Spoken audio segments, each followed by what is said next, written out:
I first realized something was wrong when the woman across the table smiled before I spoke. We were sitting in interview room C beneath the New Geneva Arcology, a steel and glass city stacked a kilometer into the clouds. The room was deliberately plain. White walls, soft lighting, no visible cameras, designed to put human subjects at ease. Or so the manual said. She did not look dangerous. She appeared human mostly. Tall, slender, with skin the color of warm copper and hair that shimmered like liquid obsidian under the lights. Her eyes, though, those were wrong. Too reflective. Too deep. Like mirrors angled inward. I opened my mouth to ask my first question. "You're wondering if I can read your thoughts directly," she said calmly. I froze. The recording slate slipped from my fingers and clattered against the table. I stared at her, pulse roaring in my ears. "That," she added gently, "was the question forming in your prefrontal cortex about 3 seconds ago. My name is Elias Cade. I'm a cognitive linguist employed by the United Earth Coalition, specializing in first contact communication. When humanity detected the Lithari envoy ship entering the solar system, I was assigned to the team tasked with understanding them. What no one told me, what no briefing prepared me for, was that one of them would understand me better than I understood myself. Her name, translated loosely, was Salith. The Lithari had arrived without weapons, without threats, and without demands. They requested a single thing, a human liaison to help them synchronize perspectives. That was the phrase their translators used. Most people assumed it meant diplomacy. It did not. From the moment Salith entered the room, I felt exposed. Not physically, mentally. As if the walls inside my head had become transparent. "I am not invading your mind," she said, tilting her head as if sensing my discomfort. "Your thoughts are loud, structured, patterned. To my species, they resonate." "Resonate how?" I managed. "Like music," she replied. "Untrained, but beautiful." I should have ended the session right there. Protocol demanded it. But curiosity overrode fear. It always has. Over the next several days, Salith and I met for hours at a time.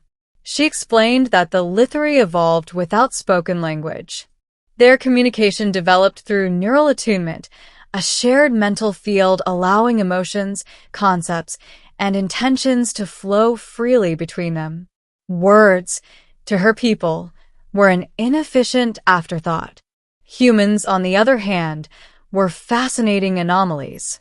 "You think in isolation," she said during our third session. "Yet you long to be understood." I laughed nervously. "That's one way to describe us." She studied me. "You carry grief. Old grief. You believe it shapes you, but you also fear it defines you." My breath caught. I hadn't told anyone about Mara, not since the accident. Not about how my wife's shuttle malfunctioned during a routine orbital transfer. Not about the guilt that followed me like a shadow. Salith's voice softened.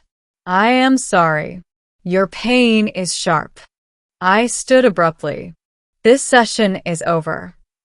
She did not resist as security escorted her back to containment. But as she passed me, her thoughts brushed mine. Not words, not images, but a sensation. Empathy. That night, I dreamed of standing on an alien world beneath twin suns, my mind open and unguarded. For the first time since Mara's death, I did not feel alone. The coalition was divided. Some saw the Lithari as a miracle, an opportunity to transcend misunderstanding, war, and deception.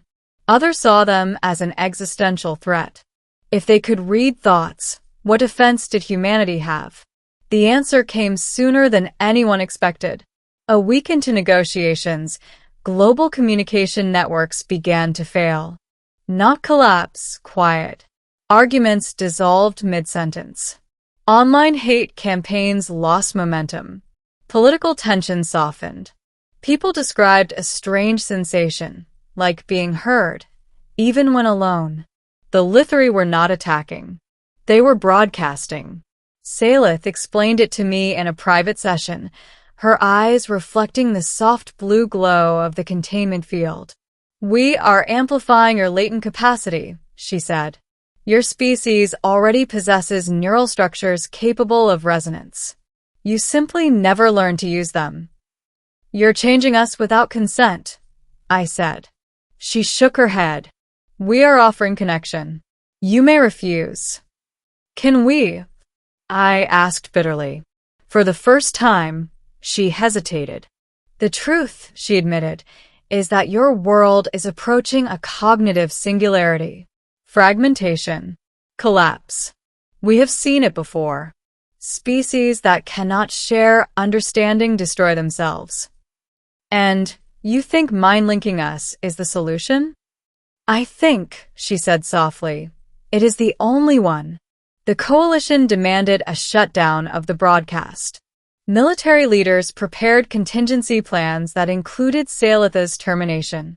I was given a choice.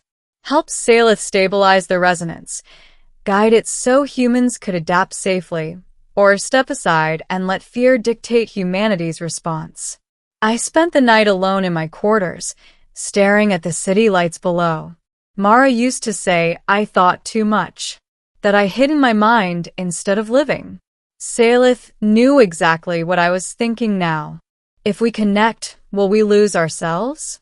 She appeared at the edge of my consciousness, distant but present. "You will not lose what you are," her thought echoed. "You will finally know what you are not." The next day, I stood before the council and spoke against half the planet. I argued that humanity's greatest weapon was empathy, long buried beneath language and fear. That the Lithri were not conquerors, but mirrors. That resisting them would mean choosing isolation over evolution. They listened. Reluctantly, they agreed to a controlled integration, starting with volunteers. I was the first. The resonance chamber hummed as Salith stepped inside with me. No barriers.